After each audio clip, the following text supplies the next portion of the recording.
친구분이 수술을 받았어요. 전립선 절제하는 수술을 받고 나서 사정이 잘 안 돼.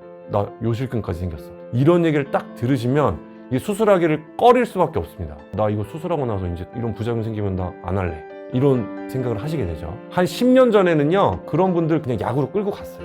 방법이 없으니까. 근데 최근에는 이런 절제술을 하지 않고도 전립선 비대증을 해결하고 부작용이 없는 새로운 시술적 치료 방법이 국내에 도입돼서 현재 굉장히 많이 하고 있습니다.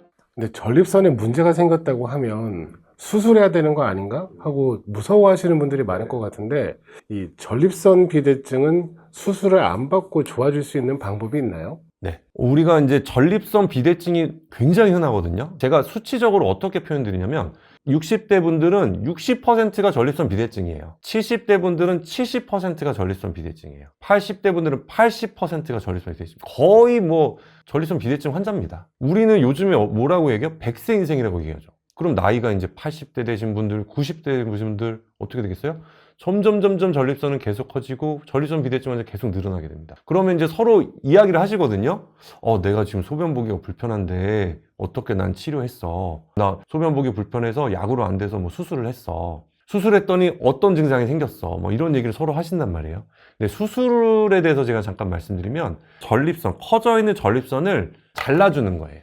그러면 어떤 현상이 생기냐면 당연히 커져 있는 전립선을 잘라주니까 소변길이 넓어지죠. 그러니까 소변은 편안하게 나갈 수가 있어요. 하지만 이 수술을 하고 났을 때 어떤 문제가 생길 수가 있냐면 대표적으로 올 수 있는 게 역행성 사정이라는 문제가 생깁니다. 정액이 앞으로 나가야 되는데 앞으로 못 나가요. 길이 뻥 뚫려버리기 때문에 정액이 수술 부분에 고인다든지 아니면 방광위로 들어가 버립니다. 전립선 비대증 수술하고 나면 정액이 앞으로 안 나가는 거예요. 그런 문제. 두 번째는 여기 이제 관략근들이 있어요. 관략근들. 심할 경우에는 이 관략근도 손상될 수가 있어요. 그러면 전립선 비대증 절제하는 수술적인 치료를 하고 나서 요실금 현상도 생길 수가 있습니다.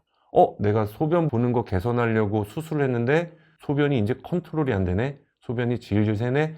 이런 요실금 증상까지 생길 수가 있어요. 전립선 절제술을 친구분이 수술을 받았어요. 전립선 절제하는 수술을 받고 나서 사정이 잘 안 돼. 나 요실금까지 생겼어. 이런 얘기를 딱 들으시면 이 수술하기를 꺼릴 수밖에 없습니다. 나 이거 수술하고 나서 이제 이런 부작용 생기면 나 안 할래. 이런 생각을 하시게 되죠. 한 10년 전에는요, 그런 분들 그냥 약으로 끌고 갔어요.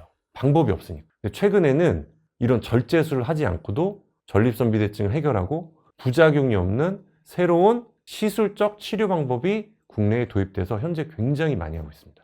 첫 번째는 이제 유로리프트라고 하는 이제 전립선 결찰술, 전립선을 묶어주는 치료라고 보시면 됩니다. 보시면은 이게 약간 총처럼 생겨 있는데 여기 안에 결찰사라고 하는 실이 들어가 있어요.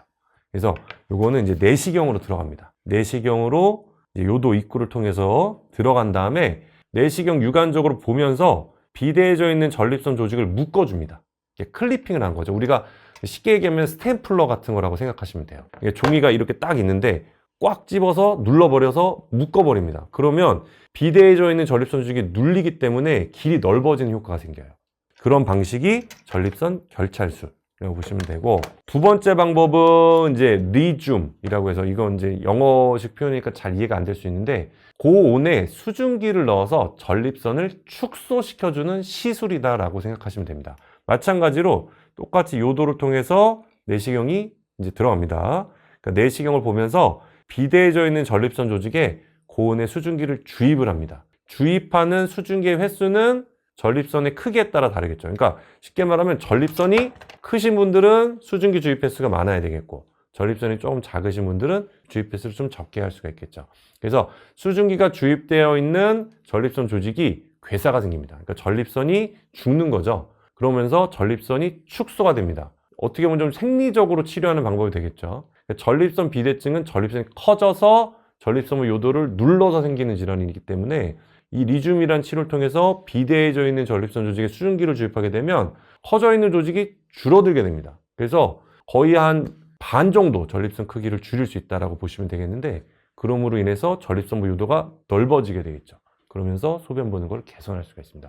이와 같이 최근에는 이런 시술적인 방법이 도입되면서 수술에 대한 부작용 없이 소변 보는 것도 개선하고 안전하게 치료를 하고 있습니다. 사람들이 좀 걱정하는 게 막 그런 거 있잖아요. 막 너무 아픈 거 아니냐, 한 달 뭐 입원해야 되는 거 아니냐, 뭐 이런 거가 좀. 근데 실제 어떤가요, 이게 좀? 이 치료가 굉장히 간단한 게 뭐냐면요. 시술 시간이 굉장히 짧습니다. 보통 한 10분, 20분 내로 끝나요. 그리고 마취도 우리가 수술적인 절제술 같은 경우는 전신 마취 또는 척추 마취를 해야 됩니다. 근데 얘는 국소 마취로도 가능하고요. 또는 간단한 수면 마취를 통해서도 가능합니다. 이게 나이가 많으신 분들은 여러 가지 기저질환들이 많아요. 심장 문제가 있거나 뭐 뇌혈관 문제가 있거나 이런 분들은 전신 마취나 척추 마취가 굉장히 부담스럽습니다. 근데 이와 같은 시술적인 방법은 그런 마취가 없이, 그러니까 전신 마취나 척추 마취 없이 이제 국소 마취나 또는 수면 마취 하에서 할 수 있기 때문에 굉장히 마취에 대한 부담감 없이 할 수 있다는 게 장점이고, 시술 시간도 한 10분, 20분 내로 굉장히 짧습니다. 그리고 당일 입원하고 당일 퇴원 가능합니다. 우리가 수술적인 절제술을 하게 되면 최소한 2, 3일 입원해야 되거든요. 근데 이와 같은 시술적인 방법은 당일날 입원해서 당일 퇴원까지 가능합니다. 그렇기 때문에 훨씬 더 편안하게 치료를 받으실 수가 있겠습니다. 하루에 몇 건 정도 하신다고 하면 될까요? 제가 이 시술 같은 경우는 1000건 이상을 시행을 했고요. 유로리프트나 리준과 같은 성기능을 보존하면서 전립선 비대증을 치료하는 시술적 방법을 이용해서 전립선 치료하고 있고, 하루에 10분 이상을 꾸준하게 진료와 시술을 하고 있습니다. 그럼 원장님, 네. 꾸준히 관리해서 수술까지 안 가려면 네. 어떻게 해야 될까요?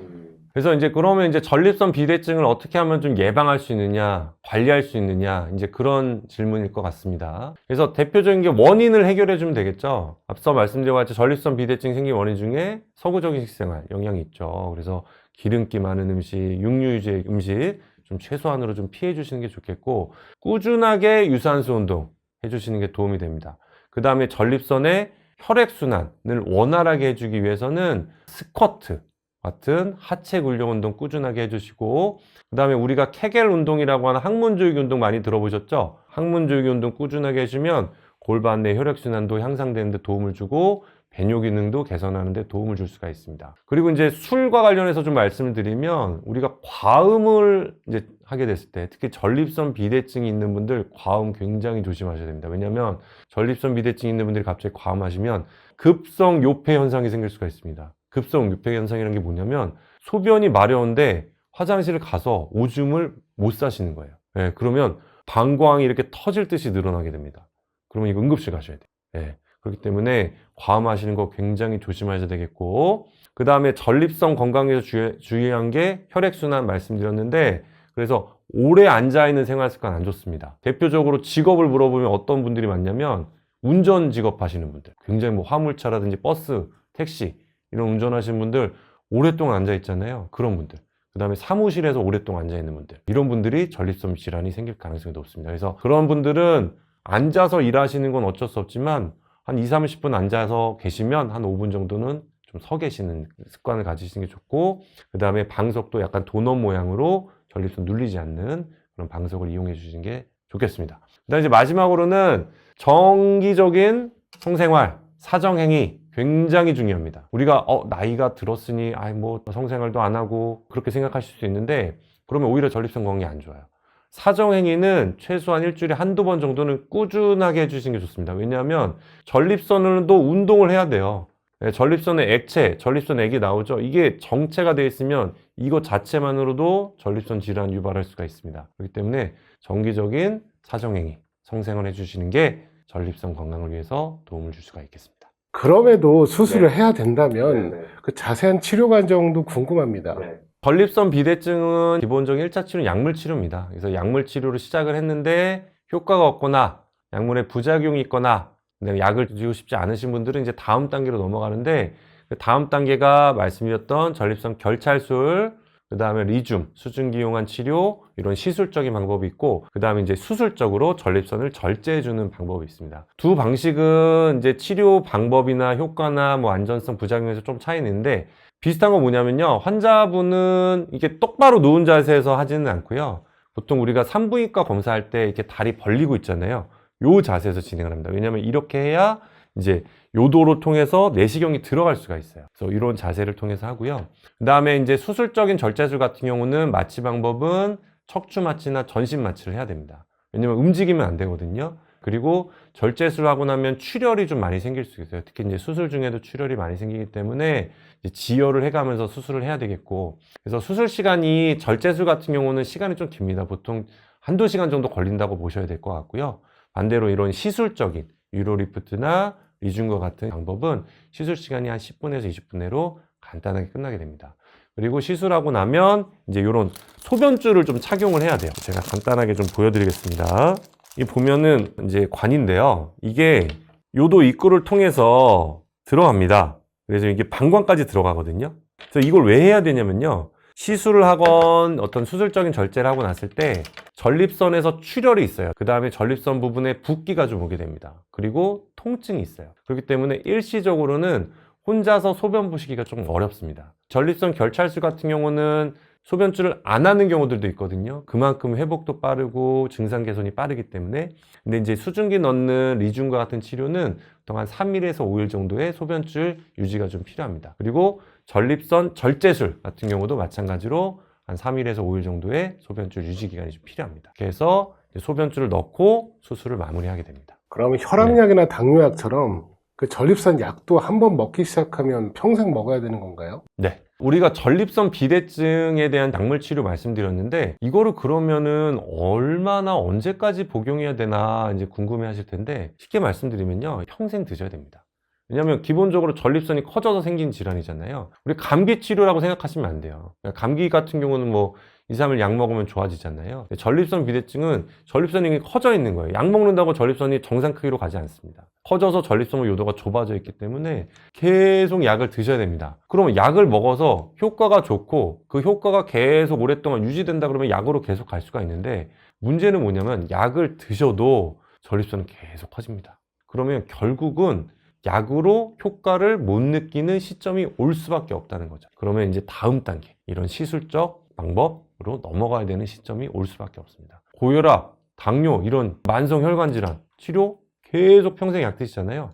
그래서 약물 치료를 하게 되면 평생 약 드셔야 됩니다 라고 설명드리고 치료를 시작하게 됩니다. 건조한 피부에 로션 바르는 것처럼 음경에도 로션이나 바세린을 활용해서 보습을 유지하면 건강한 음경을 유지할 수 있다, 이런 말이 있는데 이건 사실인가요? 사실 음경도 피부잖아요. 피부기 때문에 건조한 거는 안 좋겠죠. 그래서 건조하지 않게 보습하는 거는 좋은데, 이게 너무 또 과도하게 보습을 하게 되면 세균 번식, 뭐 곰팡이균 번식, 반대로 그런 세균 번식을 유발할 수도 있습니다. 그리고 아직까지도 이런 분들이 있어요. 우리가 이제 음경에 대해서 확대에 대한 그런 관심이 굉장히 많은데, 이거를 병원 가서 뭔가 어떤 시술이나 수술 받기는 무섭고 집에서 뭘 어떻게 한번 해볼까 하면서 아직까지도 이런 바셀린 같은 거를 음경 내 주입해서 오시는 분들이 있습니다. 놀랍게 생각할 수 있는데 실제로 아직도 있더라고요. 3, 40년 전에는 지금보다 더 많았대요. 더 많았을 거예요. 왜냐하면 3, 40년 전만 해도 음경 확대술을 이렇게 의학적으로 하지를 못했어요. 근데 그럼 3, 40년 전에 있던 분과 지금에 있는 성인 남자가 음경이 커지고 싶다는 니즈가 달라졌을까요? 그렇지 않죠. 옛날에도 나 음경이 작은 것 때문에 자신감도 없고 위축돼, 이런 분들도 많았을 거고 지금도 마찬가지죠. 근데 예전에는 의학적인 방법들이 정립되어 있는 방법들이 없었어요. 그러니까 진짜 막 사우나 같은 데서 넣는 거예요. 음경에다가 바세린을 주입합니다. 그러면 당장은 좀 커졌네? 이러면서 좀 만족스러울 수 있는데, 문제가 뭐냐면 이게 주입된 바세린이 나중에는 염증을 유발할 수도 있고요. 그 다음에 심한 경우는 이게 딱딱해지면서 피부 괴사까지 유발할 수 있습니다. 그렇기 때문에 절대로 그런 바세린을 음경 내에 주입하는 그런 거는 절대로 하시면 안 되겠습니다. 마지막으로 수술에 대한 두려움 때문에 혼자 끙끙 앓고 계신 남성분들께 든든한 조언 한마디 부탁드립니다. 전립선 비대증은 쉽게 말하면 누구나 올 수 있습니다. 나는 피해갈 수 있겠지, 그렇지 않습니다. 전립선은 누구나 커집니다. 물론 정도 차이는 있겠죠. 전립선 비대증 약물 치료 가능합니다. 약물을 드시게 되면 배뇨 증상 개선할 수가 있어요. 하지만 약을 먹었을 때 생길 수 있는 부작용이 있죠. 대표적인 게 성기능 저하입니다. 사정 기능이 떨어지고 발기 기능이 떨어질 수가 있습니다. 그래서 이런 거에 대해서는 충분하게 의사와 상의하고 나서 이제 약물 치료해야 되겠고요. 그 다음에 중요한 건 뭐냐면, 전립선 비대증을 제때 치료하지 않으면 전립선 위에는 방광 기능의 저하, 그 위에는 신장 기능의 저하가 올 수가 있습니다. 방광과 신장은 한번 기능이 저하가 오게 되면 치료하기가 굉장히 힘들어집니다. 그리고 전립선 비대증으로 인한 배뇨 불편감이 지속돼서 그게 악화가 되면 삶의 질을 굉장히 떨어뜨리게 됩니다. 어디 야외 활동하기도 힘들고요. 밤에 잠도 제대로 못 잡니다. 이와 같이 적절한 시기에 치료하지 않으면 삶의 질 저하, 주변 장기 기능 손상까지 올 수가 있습니다. 그렇기 때문에 빠른 진단과 치료가 필요하겠고요. 약물 치료가 안 된다. 나 약 먹기 싫다. 약 부작용이 싫다. 예전에는 전립선 절제, 수술하는 거로 넘어갈 수밖에 없었는데 전립선 절제술 하게 되면 말씀드렸듯이 사정 기능을 저하게 되고 요실금까지 생길 수가 있습니다. 그런 걸 피할 수 있는 새로운 치료 방법이 도입됐죠. 말씀드렸던 전립선을 묶어주는 치료, 리줌, 수증기를 이용한 전립선 축소술 이런 방법들이 있습니다. 그래서 이런 방법을 적용하게 되면 약물 치료도 하지 않아도 배뇨 증상을 개선할 수 있고 큰 부작용이 없습니다. 그러니까 너무 걱정하지 않으셔도 될 것 같아요. 나의 현재 전립선 상태가 어떤지, 방광 기능 저하가 동반되어 있는지 정확하게 확인하고 거기에 맞는 치료하게 되면 앞으로는 약을 드시지 않아도 배뇨 증상을 개선하고 부작용 없이 안전하게 치료할 수가 있겠습니다. 지금까지 프라운 비뇨의학과 전문의 이지용 원장이었습니다. 오늘도 시청해 주셔서 감사합니다.